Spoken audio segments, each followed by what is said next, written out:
Assalamualaikum warahmatullahi wabarakatuh. Alhamdulillahi rabbil alamin. Wassalatu wassalamu ala nabiyyina Muhammadin wa ala alihi wa sahabatihi wa man tabi'ahum bi ihsanin ila yaumiddin amma ba'du. Teman-temanku yang dirahmati oleh Allah, pertama-tama mari kita panjatkan puja dan puji syukur kehadirat Allah atas limpahan rahmat dan nikmat yang diberikan kepada kita.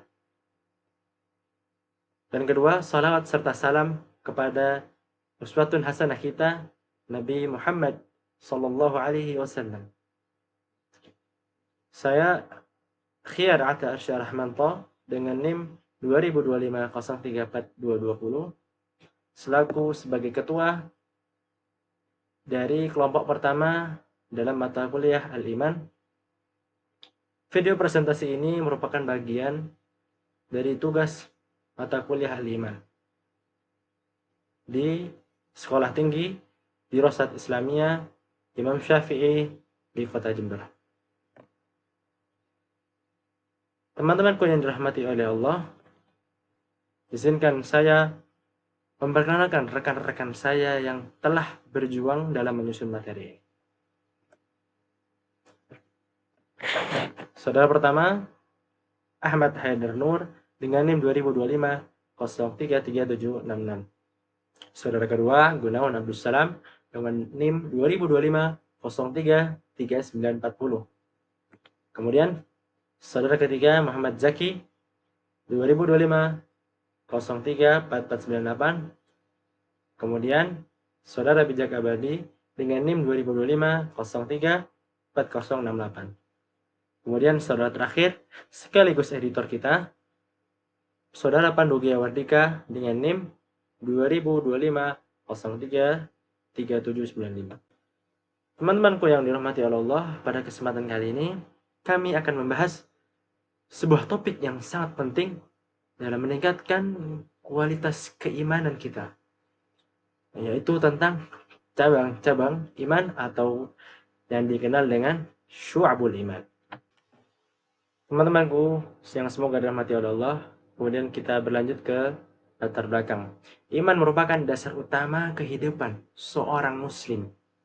Rasulullah SAW menjelaskan bahwa iman memiliki lebih dari 70 cabang yang mencakup keyakinan, ucapan, dan perbuatan.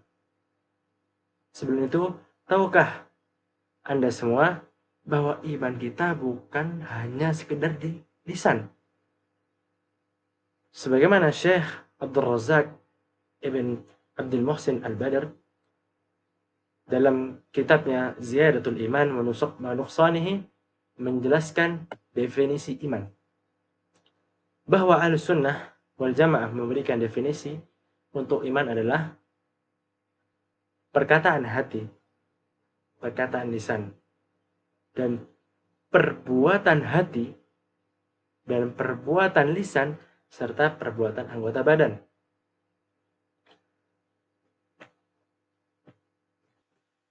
Maka dengan memahami cabang-cabang iman, seorang muslim dapat memperbaiki hubungannya dengan Allah Subhanahu wa taala dan juga sesama, serta meningkatkan kualitas keimanannya secara menyeluruh.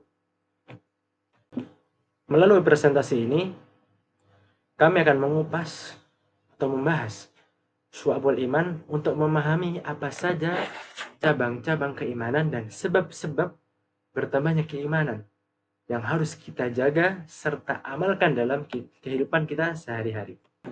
Kemudian kita beranjak ke rumusan masalah. 1. Apa saja sebab-sebab bertambahnya iman? Yang kedua, apa saja dalil-dalil yang menunjukkan bertambahnya iman? Dan tujuan penulisan ini yakni menemukan jawaban atas pertanyaan penting. Bagaimana cara kita menjaga dan meningkatkan keimanan agar terus bertambah dan tidak berkurang? Mengapa kita ingin meningkatkan keimanan kita? Karena kaum mukmin tidak dalam satu derajat surga. Maka Mereka apabila perbedaan keimanan di antara kaum mukmin berbeda pula di mana mereka masuk ke dalam surga. Sebagaimana Allah berfirman, "Ulaika lahumul mu'minuna haqqan, lahum darajatun inda rabbihim wa maghfiratun wa rizqun kabir." Maka bagi seorang mukmin, derajat dalam iman itu ada derajatnya. Maka begitu pula dengan surga Allah. Ia memiliki derajat. Apabila iman seorang tinggi, maka ia akan masuk dalam surga yang paling tinggi, insya Allah. Teman-temanku yang semoga dirahmati Allah, maka kami berharap materi yang akan kami sampaikan dapat menjadi pengingat bagi kami dan bagi Anda semua, dan juga ilmu yang bermanfaat. Bismillah, mari kita menyimak. Bismillah. Wassalatu wassalamu ala Rasulillah wa ala alihi wa sahbihi wa mawala. Wa la hawla wa la quwata illa billah, amma ba'd. Ikhwani fillah, a'azanillahu wa iyyakum. Pada kali ini ana akan sedikit menjelaskan tentang hadis yang menjelaskan tentang syu'abul iman.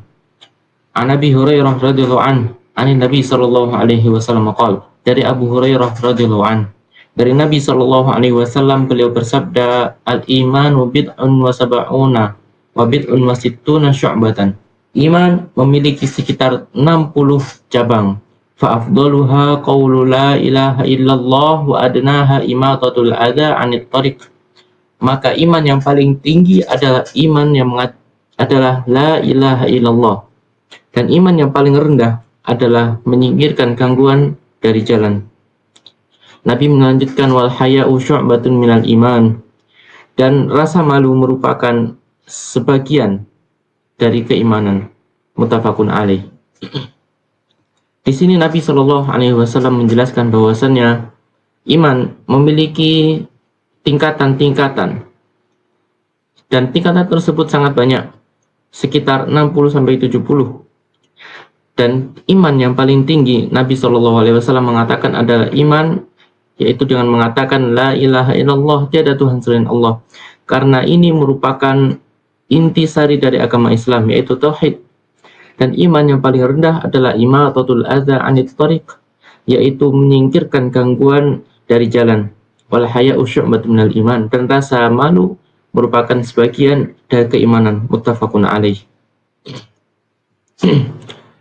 Berbicara mengenai tentang tingkatan-tingkatan keimanan, di antara para ulama ada yang menulis kitab Al-Jami' Syu'abul Iman.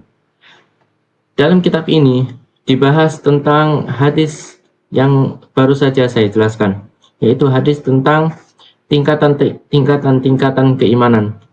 Kitab tersebut dikarang oleh Al-Imam Al-Baihaqi rahimahullahu ta'ala. Beliau wafat pada tahun 458 Hijriah.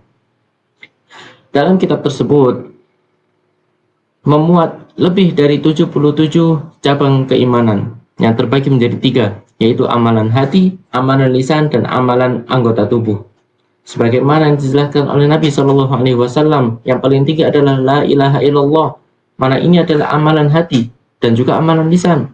Dan yang paling rendah adalah amalan anggota tubuh, yaitu imatatul adza 'anit thariq, yaitu menyingkirkan gangguan dari jalan. Wal haya'u syu'batun minal iman, dan tentu ini merupakan amalan hati. Maka pada kitab tersebut penulis rahimahullahu ta'ala menjelaskan bahwasanya kitab tersebut beliau memasukkan berbagai hal, berbagai amalan-amalan yang beliau sangka itu merupakan sebuah keimanan. Syukran, jazakumullahu khairan. Alhamdulillahi wahdah, wassalatu wassalamu ala man la nabiyya ba'dah, wa ala alihi wa sahbihi wa man ittaba' hudah, amma ba'du. Ahibbai fillah, a'azzani Allahu wa iyyakum. Di sini ana akan melanjutkan pembahasan di makalah ini yang telah didahului oleh beberapa muqaddimah dan pendahuluan Maka pendahuluan yang terakhir sebelum memasuki pembahasan adalah tentang kitab yang mendasari disusunnya makalah ini. Disusunnya makalah ini didasari dari kitab At-Tawdih wal Bayan di Syajaratul Iman li Syekh Al-Allamah Al-Faqih Al-Mufassir Abdurrahman Ibn Nasir As-Sa'di rahimahullahu rahmatan wasi'ah, sebagaimana yang telah nampak di gambar yang bagian kanan. Ini adalah salah satu cetakan kitab At-Tawdih wal Bayan Syajaratul Iman. Kemudian di sisi sebelah kiri dari layar ini adalah gambar atau foto dari Syekh Al-Faqih Al-Mufassir Al-Imam Abdurrahman bin Nasir As-Sa'di rahimahullahu rahmatan wasi'ah. Maka sedikit untuk mengetahui betapa mulianya dan betapa agungnya pembahasan di kitab ini, kita juga perlu mengetahui siapa penulisnya dan apa yang merupakan fadilah-fadilah beliau. Beliau adalah Abu Abdullah Abdurrahman Ibn Nasir bin Abdullah As-Sa'di rahimahullah rahmatan wasi'ah. Beliau lahir pada tahun 1307 Hijriyah bertepatan dengan tahun 1889 Masehi di kota Unaizah di provinsi Qasim di wilayah kerajaan Saudi Arabia. Asy-Syaikh As-Sa'di adalah salah seorang ahli tafsir pada zamannya, seorang ahli fikih pada zamannya, dan beliau sejak kecilnya adalah orang yang telah bergelut dalam menuntut ilmu syar'i, di mana beliau telah menghatamkan Al-Quran pada umur beliau yang 11 tahun. Dan beliau berguru di ulama-ulama besar Najd pada zaman itu, di antaranya adalah Syekh Ibrahim bin Hamad ibn Jasir dan juga Syekh Muhammad bin Abdul Karim Asy-Syibal. Kemudian setelah melalui penuntut ilmu yang panjang, maka sampailah beliau di tingkatan al-ilm dan al-fiqh. Beliau membidangi ilmu fiqh dan tafsir. Maka beliau menjadi mufti di Unaizah dan Qasim secara umum, dan menjadi ulama besar di Saudi Arabia secara luas.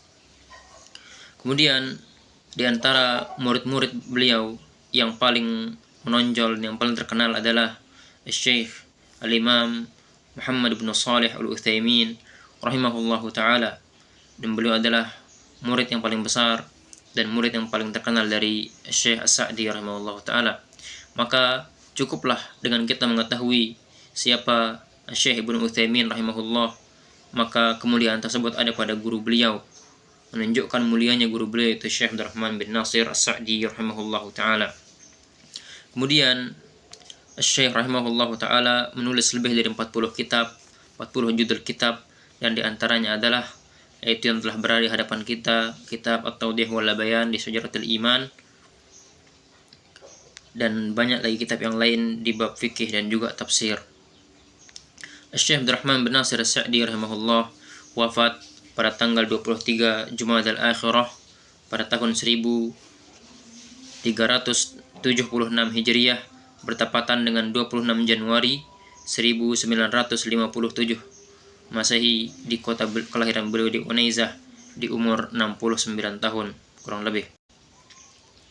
Dan beliau adalah salah satu tokoh yang moderat dalam dakwahnya, tokoh yang memiliki hikmah yang tinggi, memiliki basirah dalam ilmu beliau rahimahullah rahmatan wasi'atan. Kemudian kita berbicara tentang tujuan Syekh dalam menulis kitab ini. Tujuan beliau rahimahullahu taala untuk menulis kitab ini diantaranya adalah menjelaskan hakikat iman menurut Ahlus Sunnah wal Jamaah. Karena di zaman itu masih banyak orang awam yang belum mengetahui apa itu iman yang benar. Sebagian mereka masih meyakini keimanan adalah sekedar tasdik, sekedar pembenaran hati, dan tidak termasuk melakukan amal soleh dalam keimanan tersebut. Maka atas dasar itu beliau menjelaskan apa saja dasar-dasar keimanan dan cakupan-cakupannya. Kemudian kitab ini juga mengajak agar orang bisa merealisasikan keimanan mereka dalam amal kepada Allah Subhanahu wa taala. Kemudian yang ketiga, beliau menyajikan kitab ini dengan permisalan yang mudah, secara visual yang mudah. Beliau menggambarkan iman seperti syajarah, seperti pohon yang memiliki akar, memiliki cabang, dan memiliki ranting, agar orang mudah memahaminya, terutama orang awam pada zaman tersebut, ataupun tetap di zaman ini bisa dipahami. Kemudian, di dalam kitab ini, Asy-Syaikh rahimahullah rahmatan wasi'ah, beliau membahas beberapa poin dari faktor-faktor yang merupakan penyebab keimanan. Faktor-faktor meraih dan menguatkan keimanan ada yang secara umum dan ada yang secara terperinci. Di antara yang secara umumnya adalah yang pertama, mentadabburi ayat-ayat Allah Subhanahu wa ta'ala dan sunnah Rasulnya.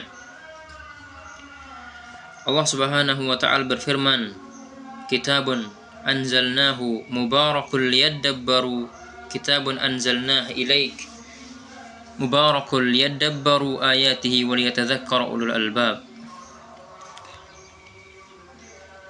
Dan Nabi SAW bersabda, Majtama qaumun fi baitin min buyutillah yatluna kitab Allah wa yatadarasunahu bainahum illa nazalat alaihimus sakinah wa ghashiyatuhumur rahmah wa hafathumul malaikah wa dzakarahumullahu fi man indah. Kemudian yang kedua yang menyebabkan keimanan atau menguatkannya secara umum adalah mengamati dan merenungkan tanda-tanda kekuasaan Allah Subhanahu wa ta'ala berupa alam semesta yang telah diciptakannya. Allah berfirman, Inna fi khalqis samawati wal ardi wa ikhtilafil laili wan nahar la ayatin li ulil albab. Allah juga berfirman dalam suratul Furqan, Wa huwa alladhi ja'ala al-laila wan nahara khilfatan liman arada an yadhakkara aw arada syukura. Nabi SAW bersabda dalam sebuah hadis yang diriwayatkan oleh Imam Bukhari Muslim, Inna rabbakum laysa bi'a'war wa innakum satarawna rabbakum kama tarawna hadzal qamar la tudhammuna fi ru'yatihi. Beliau Rasulullah SAW menjelaskan bahwasanya ketika pada hari kiamat, ketika melihat wajah Allah yang mulia, orang seperti melihat Lailatul Badar, yaitu malam hari bulan purnama. Belum permisalkan dengan hal tersebut agar orang juga mengingat kejadian tersebut di dunia, agar bisa mentadabburi dan merenungkan tanda-tanda kekuasaan Allah Subhanahu wa ta'ala. Kemudian yang ketiga adalah bersungguh-sungguh dalam menuntut ilmu tentang tauhid dan ibadah yang merupakan tujuan diciptakannya jin dan manusia. Allah Rabbul Alamin berfirman, "Wa ma khalaqtul jinna wal insa illa liya'budun." Dan Rasulullah SAW dalam sunnah bersabda tentang bersungguh-sungguh ini, mengatakan, "May yuridillahu bi khairan yufaqihu fid din." Kemudian yang keempat dan yang terakhir dari faktor yang bisa membuat orang meraih keimanan dan menguatkannya adalah bersungguh-sungguh dalam mengamalkan tauhid dan menjadikan ibadah semata-mata untuk Allah Subhanahu wa ta'ala. Allah Subhanahu wa ta'ala berfirman, "Walladzina jahadu fina lanahdiyannahum subulana wa innallaha lama'al muhsinin." Dan Allah Subhanahu wa ta'ala berfirman, "Wa ma umiru illa liya'budullaha mukhlishina lahud-din hunafa." Dan Nabi sallallahu alaihi wasallam bersabda tentang amal ini, yaitu banyak sekali amal-amal, walaupun amal-amal kecil, tapi termasuk dalam iman kepada Allah Subhanahu wa taala. Rasulullah bersabda, "Al-imanu bid'un wa sab'una syu'bah, a'laha qawlu la ilaha illallah wa adnaha imatatul adha 'anil tariq wal haya'u syu'batun minal iman." Maka iman bukan sekadar ma'rifah, akan tetapi dia adalah sesuatu yang bisa bertambah dan berkurang. Semakin bertambah amalan seseorang, maka akan bertambah pula derajat keimanannya di sisi Allah Subhanahu wa ta'ala. Adapun faktor-faktor secara terperinci akan dilanjutkan di pembahasan berikutnya oleh saudara-saudara kita yang berikutnya. Wassalamualaikum warahmatullahi wabarakatuh. Baik, langsung saja kita melanjutkan pembahasan hari ini. Adapun secara terperinci bagaimana kita menambah keimanan kita kepada Allah Subhanahu wa taala adalah sebagai berikut. yaitu mengenal Asmaul Husna, nama-nama Allah yang indah. Rasulullah Sallallahu Alaihi Wasallam bersabda, sesungguhnya Allah memiliki 99 nama, 100 kurang 1, siapa yang menghafalnya akan masuk surga. Maksudnya, siapa yang menghafal, memahami maknanya, beribadah kepada Allah Subhanahu wa Ta'ala dengan nama-nama tersebut, dan mentadabburinya atau merenunginya, menjadi salah satu bertambahnya keimanan kita kepada Allah Azza wa Jalla. Kemudian mentadabburi Al-Quran secara umum. Allah Subhanahu wa Ta'ala berfirman dalam Al-Quran, tidakkah mereka mentadabburi Al-Quran sekiranya Al-Quran itu datangnya bukan dari sisi Allah Subhanahu wa Ta'ala, misalnya mereka mendapati banyak pertentangan di dalamnya. Ayat ini termasuk ayat yang paling kuat menumbuhkan keimanan kita kepada Allah Subhanahu wa Ta'ala. Seorang mukmin ketika membaca ayat-ayat Allah, mengetahui berita-berita yang benar dan hukum-hukum yang indah, maka hal itu menumbuhkan berbagai unsur keimanan kita kepada Allah Azza wa Jalla. Maka bagaimana jika ia merenungkan dan memahami tujuan serta rahasia Al-Quran? Seorang yang membaca Al-Quran dengan penuh perenungan akan merasakan kenikmatan dalam membacanya. Ia benar-benar menikmati bacaan Al-Quran. Sebagian dari sahabat Nabi SAW, di antara mereka bahkan ada yang menghatamkan Al-Quran setiap harinya.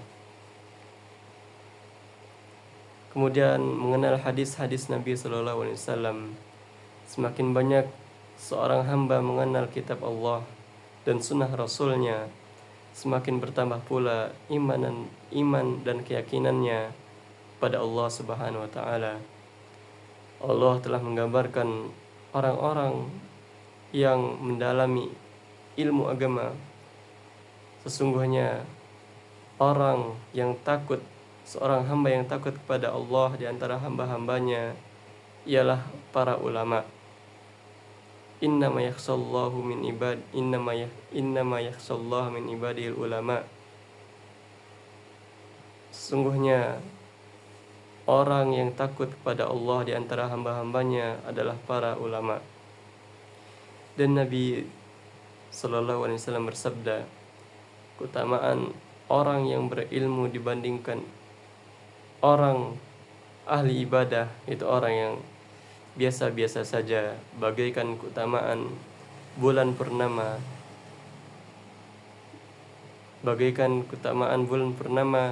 dibanding seluruh bintang-bintang di alam semesta ini. Kemudian mengenal Nabi Muhammad SAW. Allah Subhanahu wa Ta'ala berfirman, apakah mereka tidak mengenal Rasul mereka sehingga mereka mengingkarinya? Al-Mu'minun ayat 69. Kita ketahui bahwasannya Nabi SAW adalah orang yang paling mulia, paling sempurna akhlaknya. Beliau merupakan qudwah bagi seluruh umat. Semakin banyak seorang mengenal Nabi Sallallahu Alaihi Wasallam, mentadaburi kisah Nabi Sallallahu Alaihi Wasallam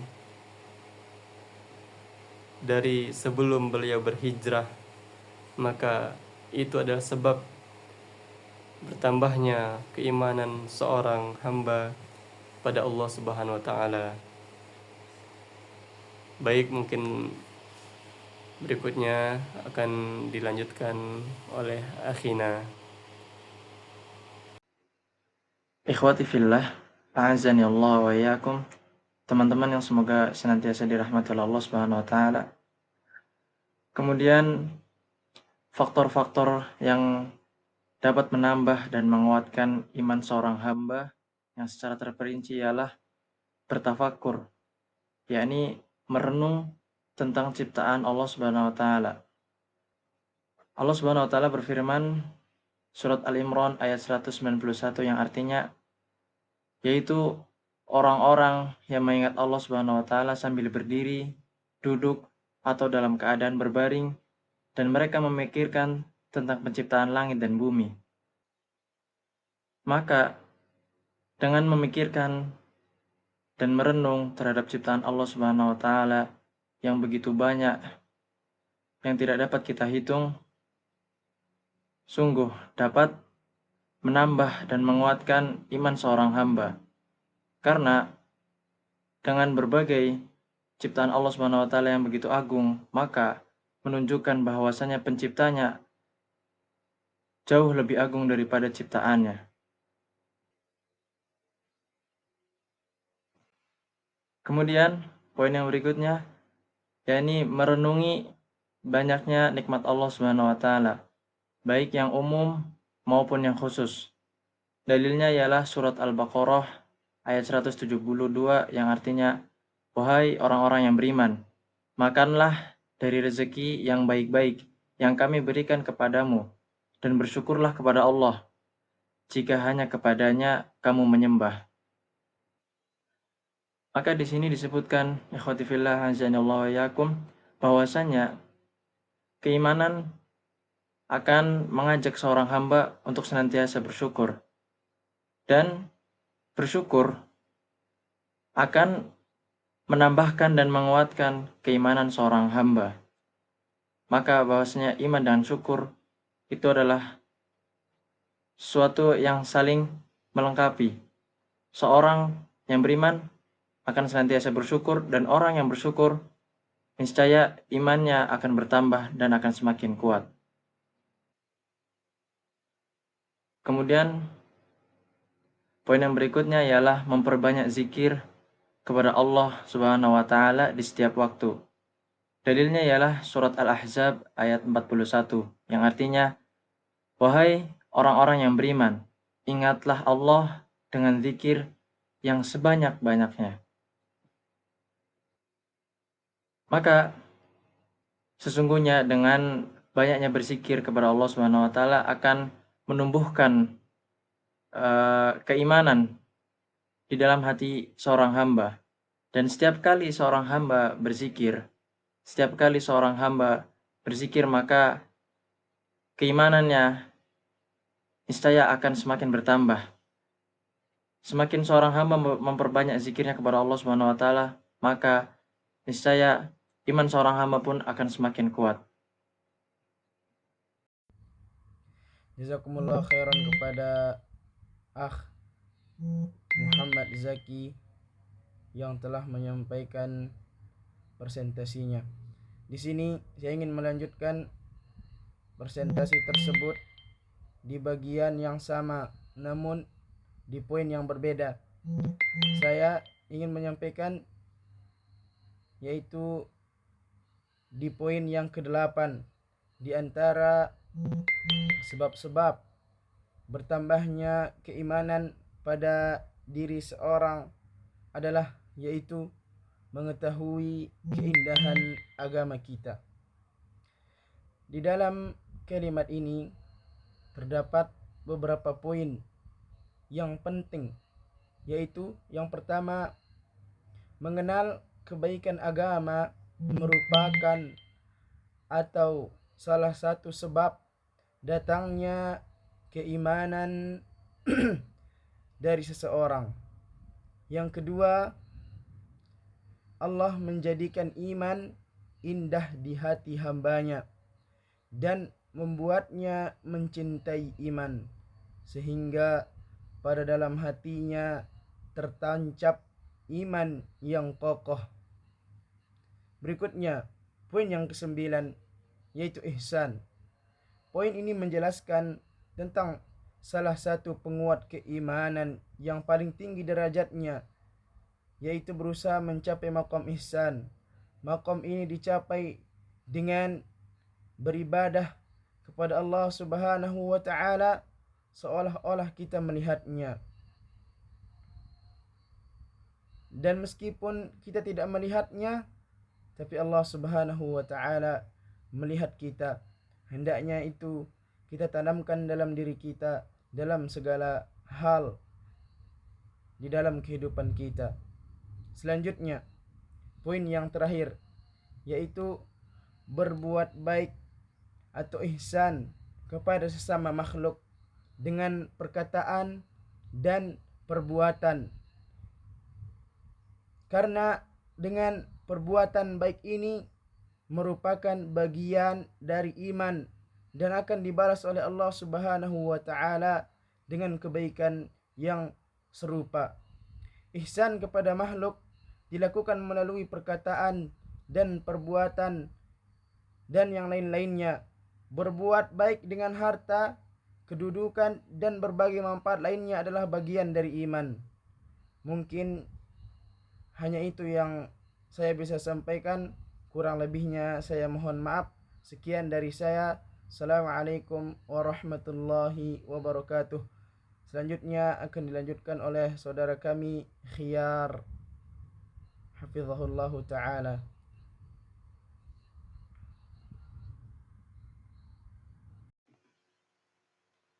Teman-teman yang dirahmati oleh Allah, kemudian kita berlanjut ke sebab-sebab terperinci dalam meningkatkan keimanan kita. Sebab yang ke-11 adalah 6 sifat yang disebutkan dalam 10 ayat pertama dari surah Al-Mu'minun. Sebagaimana Allah berfirman, "Qad aflahal mu'minun alladzina hum fi salatihim khashi'un walladzina hum 'anil lagwi mu'ridun walladzina hum lizzakati fa'ilun walladzina hum li furujihim hafizun illa 'ala azwajihim aw ma malakat aymanuhum fa innahum ghairu malumin faman ibtagha wara'a dhalika fa ulaika humul 'adun walladzina hum li amanatihim wa 'ahdihim ra'un walladzina hum 'ala salawatihim yuhafizun ulaika humul warisun." Teman-temanku yang semoga dirahmati oleh Allah, di dalam 10 ayat ini terdapat 6 sifat yang insya Allah akan kita jelaskan. Maka sifat yang pertama adalah hudurul qalbi fi shalah, hadirnya hati dalam salat, yaitu khusyuk dalam salat. Sebagaimana di ayat kedua, alladzina hum fi salatihim khashi'un. Maka apabila seorang hamba ia berusaha untuk menghadirkan hatinya di dalam seluruh rukun-rukun salat dan juga kewajiban-kewajiban salat, dan ia juga berusaha untuk menghadirkan hatinya ketika melakukan sunnah-sunnah di dalam salat, maka ketahuilah teman-teman bahwasanya hamba tersebut mengamalkan sebab-sebab bertambahnya keimanan. Kemudian sifat yang kedua adalah al-i'rad 'anil laghwi, menjauhi hal-hal yang melalaikan, yaitu menjauhi seluruh hal dari perkataan dan juga perbuatan yang dimana tidak ada kebaikan dan manfaat apabila kita melakukan hal tersebut, apabila kita berkata hal tersebut. Maka apabila seorang hamba ia mungkin diajak oleh temannya untuk pergi ke suatu tempat yang dengan tujuan agar bisa ngobrol, kemudian ia enggan karena ia mengetahui bahwasanya nanti dalam majelis tersebut tidak ada manfaatnya dan saya tidak mendapatkan kebaikan tidak mendapatkan kebaikan, maka akhirnya ia menolak ajakan teman tersebut. Maka ketahuilah teman-temanku semua bahwa ia sedang melakukan sebab-sebab bertambahnya keimanan. Kemudian sifat yang ketiga, az-zakah. Sebagaimana Allah berfirman, walladzina hum lizzakati fa'ilun. Dan mereka-mereka yang mengeluarkan hartanya untuk berzakat. Sebagaimana Rasulullah SAW juga bersabda, as-sadaqatu burhanun. As-sadaqatu burhanun. Sedekah itu adalah bukti. Bukti apa? Sebagian ulama menafsirkan, termasuk Syekh As-Sa'di di sini, ay ala imani sahibiha, yaitu bukti bahwa keimanan pengeluar zakat tersebut. Ini merupakan sifat ketiga. Kemudian kita beranjak ke sifat yang keempat, al-iffatu 'anil fawahish. Sebagaimana Allah berfirman di surah Al-Mu'minun, walladzina hum li furujihim hafidun. Yang artinya, dan mereka-mereka yang menjaga kemaluan mereka. Atau kita datangkan dengan ibarah yang lain atau kalimat yang lain, al-iffa 'anil fawahish khususan az-zina. Menjaga diri dari seluruh hal-hal yang tercela. Terkhusus di dalam ayat ini az-zina, zina. Sebagaimana Allah berfirman juga dalam Al-Quran, wala taqrabuz zina. Ini menunjukkan bahwasanya zina adalah, meninggalkan zina adalah sebab-sebab yang bisa meningkatkan keimanan kita. Bahkan ia mungkin termasuk sebab yang paling kuat untuk menambahkan kualitas keimanan. Kemudian kita beranjak ke sifat yang ke-5. Walladzina hum li amanatihim wa ahdihim ra'un. Dan mereka yang menjaga serta memelihara amanah-amanah yang mereka dapatkan.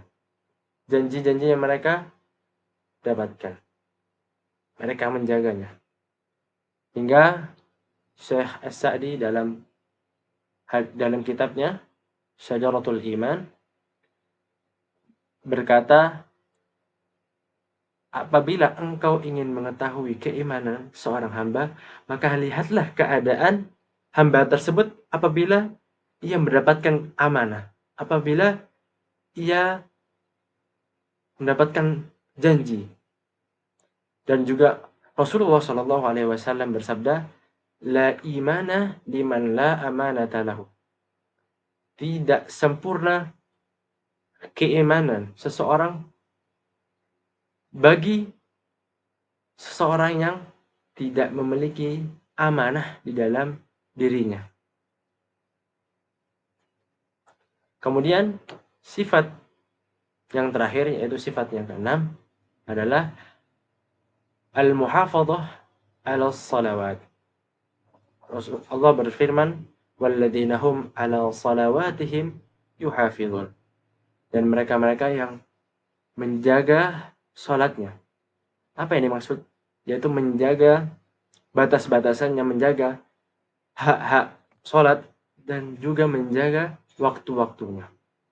Maka apabila seorang hamba atau Anda semua melihat teman Anda apabila sebentar lagi waktu salat, bahkan sebelum waktu adzan ia telah pergi ke masjid, maka ketahuilah ia berusaha untuk mengamalkan sebab-sebab bertambahnya iman. Ini merupakan penjelasan untuk poin atau sebab terperinci yang ke-11. Kemudian kita beranjak ke sebab yang ke-12, yaitu dakwah atau menyeru kepada Allah dan kepada agamanya. Allah Subhanahu wa taala berfirman, wal 'asr innal insana lafi khusrin.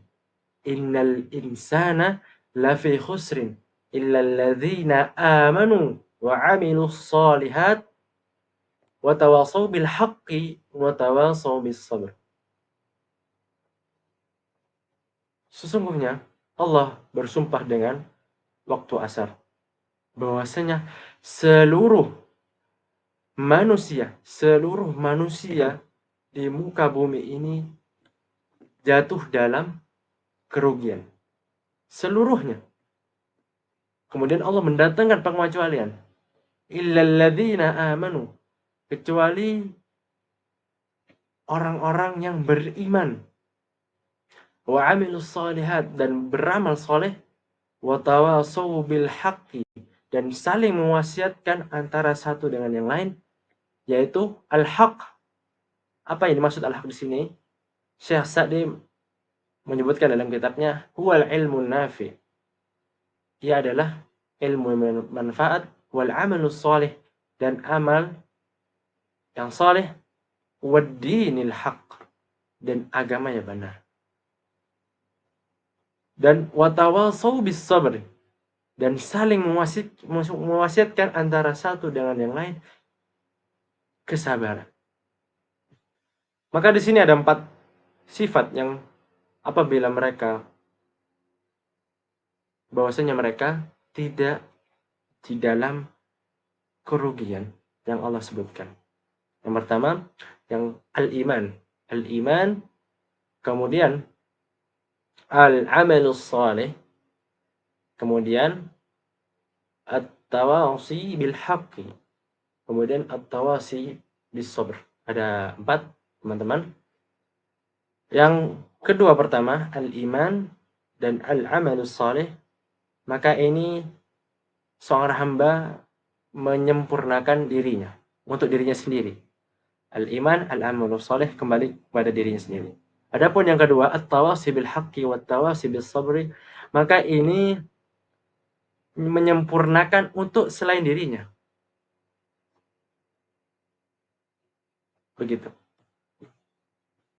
Maka apabila seorang hamba melakukan 4 hal ini, akan bertambah keimanannya, yang pertama.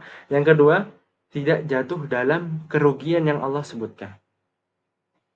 Kemudian kita beranjak ke sebab terperinci yang terakhir, yang ke-13, adalah menempatkan diri untuk melawan semua yang bertentangan dengan iman, atau semua yang dapat menghilangkan keimanan. Mulai dari perbuatan kafir, kemudian perbuatan munafik, kemudian perbuatan fasik, kemudian maksiat. Maka sebagaimana iman itu bertambah ketika kita melakukan ketaatan, begitu pula iman bertambah dengan meninggalkan atau melawan seluruh hal-hal yang bertentangan dengan iman.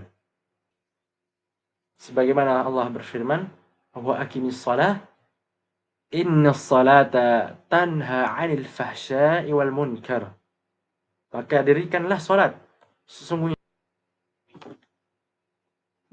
menghilangkan al-fahsya, perbuatan-perbuatan tercela, wal munkar, perbuatan munkar.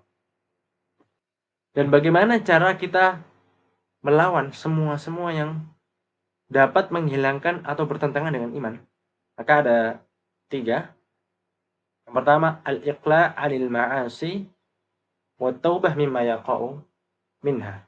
Yang pertama, menyesal terhadap perbuatan maksiat yang telah kita lakukan dan bertaubat dari melakukan hal maksiat tersebut.